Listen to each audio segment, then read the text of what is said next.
আওয়ামী লীগের কেন্দ্রীয় কার্যালয়, নেতাকর্মী নয়।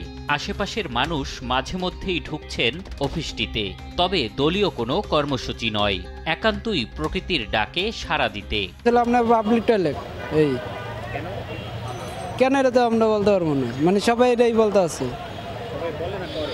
করে বলে সবাই তো প্রস্তাব করে, হ্যাঁ প্রস্তাবিত করে সবাই। আওয়ামী লীগ অফিস তো ছিল এক সময়, এখন তো নাই।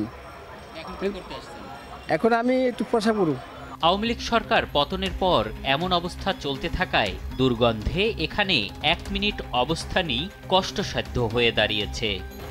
একসময়ে আওয়ামী লীগের কেন্দ্রীয় কার্যালয়ের নিচতলাটি এখন একদমই পাবলিক টয়লেট বলা চলে। তবে এর উপরের তলাগুলোর কি অবস্থা এখন, কি হচ্ছে সেখানে দেখতে চাই আমরা।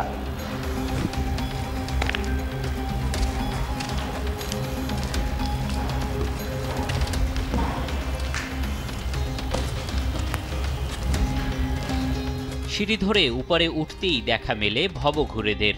শুধু আড্ডা নয়, রীতিমতো থাকার জায়গা দখল নিয়ে মারপিট করছে এরা। রুমগুলোর আসবাবপত্র তো নেই, দুর্বৃত্তরা খুলে নিয়েছে দরজা জানালা পর্যন্ত। তার মধ্যেই অপরাধের অভয়াশ্রম বানিয়ে ফেলেছে অপরাধীরা। চলছে অবাধে মাদক সেবন। স্টেডিয়াম এখন এখানেই থাকো? অবশ্যই। এমনি কোনো ঝামেলা টামেলা নাই? ঝামেলা কে করতে এনে সবাই আয় ওপরে গাঞ্জা মঞ্জা গাইতে হয়,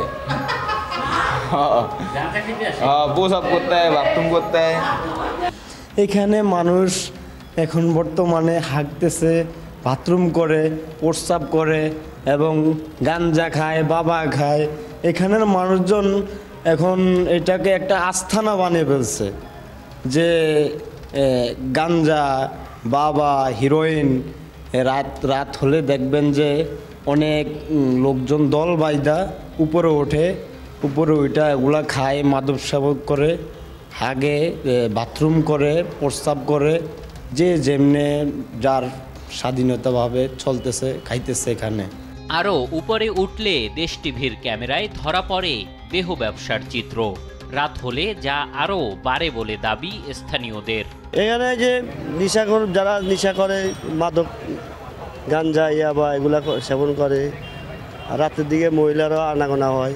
অপরাধীদের অভয়াশ্রম থেকে রক্ষায় প্রশাসনের নজরদারি বাড়ানোর তাগিদ স্থানীয়দের। এম এ আজিম, দেশ টিভি, ঢাকা।